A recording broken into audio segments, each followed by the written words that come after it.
In the figures on both blocks are release from rest the time to cross each other is. बच्चों हमें cross करवाना है एक दूसरे को। फिगर को देखते हैं तो 4 kg का ये ब्लॉक है और ये है हमारा 1 kg का ब्लॉक। 1 kg का ब्लॉक 4 मीटर का है बच्चों, और जो 4 kg का ब्लॉक है वो 2 मीटर का है। दोनों रेस्ट से स्टार्ट हो गया है तो इनिशियल वेलोसिटी जो होगा दोनों का बच्चों वो 0 ही होगा। कह रहा है कि time to cross each other is, कितने टाइम में दोनों एक दूसरे को क्रॉस करेगा बच्चों। तो आपके दिमाग में थोड़ा सा रिलेटिव कॉन्सेप्ट तो यहाँ आना ही चाहिए बिल्कुल, क्योंकि आपको पता है रिलेटिव कॉन्सेप्ट आपका काम बहुत आसान कर देगा। अगर हमें टाइम पूछ रहा है बच्चों तो हमें क्या S relative is equals to U relative T plus का half of A relative into T का स्क्वायर नहीं ढूंढना चाहिए? बिल्कुल। यू रिलेटिव बच्चों एक दूसरे के रिस्पेक्ट में रेस्ट रेस्ट है तो यू रिलेटिव टी तो 0 हो गया। एस रिलेटिव की अगर बात करें बच्चों तो आप ध्यान से देखिएगा, इस 4 kg को जो कि खुद 2 मीटर का है तो इसको इस 1 kg का जिसका लेंथ 4 मीटर है उतना क्रॉस करना पड़ेगा नीचे की तरफ।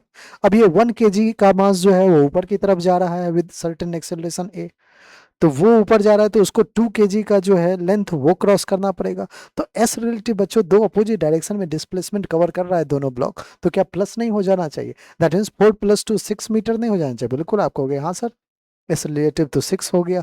6 is equals to half of. बच्चों हमें टाइम चाहिए, अगर ए रिलेटिव आप फाइंड कर लो ना तो अपना काम आसान हो जाएगा। आप कहोगे कि ए रिलेटिव जो है वो हम फाइंड कर लेंगे। कैसे फाइंड करेंगे बच्चों? तो using equations of motion, equation of motion use करके फाइंड कर लेंगे। आइए चलिए करते हैं। ये रहा इस ब्लॉक में टेंशन सॉरी डायनामिक्स इक्वेशन से हम ए रिलेटिव फाइंड करेंगे। इक्वेशन ऑफ मोशन का काम हो गया, S relative is equals to U relative T plus half A relative T square, second equation of motion. अब हम F equals to M A use करके बच्चों ए रिलेटिव फाइंड कर लेते हैं। चलिए बहुत अच्छा। बात करें 4 kg पे, 4 kg के ऊपर टेंशन टी, 1 kg के भी ऊपर टेंशन टी, सेम स्ट्रिंग है, इनएक्सटेंसिबल है, मासलेस है, टेंशन हर पॉइंट पे सेम ही होगा। हमने टी और टी कर लिया। 1 kg पे वर्टिकली डाउनवर्ड डायरेक्शन में 1 × जी दैट इज जी वेट लग रहा होगा, 4 × जी एक फोर्स लग रहा है। 4 kg का एक्सेलरेशन अपन ए नीचे ले लेते हैं तो बच्चों सेम स्ट्रिंग एक ही स्ट्रिंग से है तो ये क्या हो जाएगा, ए एक्सेलरेशन से ऊपर जा रहा होगा। बहुत बढ़िया बहुत अच्छा। चलिए बच्चों डायनामिक्स का इक्वेशन फ्री बॉडी डायग्राम का काम होते ही हम F net is equals to mass into A लिखने वाले हैं। दोनों ब्लॉक का मैं यहाँ पे लिख रहा हूँ। पहले स्टार्ट करते हैं 4 kg से। 4 kg का एक्सेलरेशन नीचे, तो नीचे जाने वाला फोर्स 4g पॉजिटिव माइनस का tension t is equals to mass 4 into acceleration will be A. Alright, अब आइए इस पे 1 kg का अगर लिखें तो t ऊपर, एक्सेलरेशन ऊपर तो t ऊपर जो कि पॉजिटिव, माइनस का g is equals to 1 into A that is A. Alright, हमें क्या चाहिए बच्चों? एक्सेलरेशन। एक्सेलरेशन यहाँ से क्या आ जाएगा? आप कहोगे plus T minus T cancel out कर दो, 4g माइनस जी 3g हो गया which is equals to 4a plus A that is 5a हो गया। यहाँ तक बच्चों आई थिंक कोई दिक्कत नहीं, कोई परेशानी नहीं। एक्सेलरेशन आ गया 3g/5। एक्सेलरेशन क्या आ गया? 3g/5।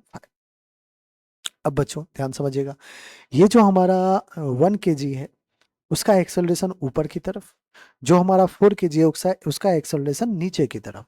तो ए रिलेटिव क्या होगा? आप कहोगे सर अगेन एक्सेलरेशन दोनों अपोजिट डायरेक्शन में है तो 2 टाइम्स ऑफ 3g/5 ऐड हो जाएगा ना। तो 2 टाइम्स ऑफ 3g/5 6g/5 क्या हो जाएगा बच्चों? 6g/5। आइए इस इक्वेशन को देखें जिसको हमने बीच रास्ते में रख दिया था कि S relative 6 is equals to half A relative. अब बच्चों आपके सामने ए रिलेटिव कितना आ चुका है? आप कहोगे सर 6g/5 आ चुका है इंटू टाइम का स्क्वायर टी स्क्वायर। 2 1 जा 2 3 जा 6 is equals to 3g/5 into T square.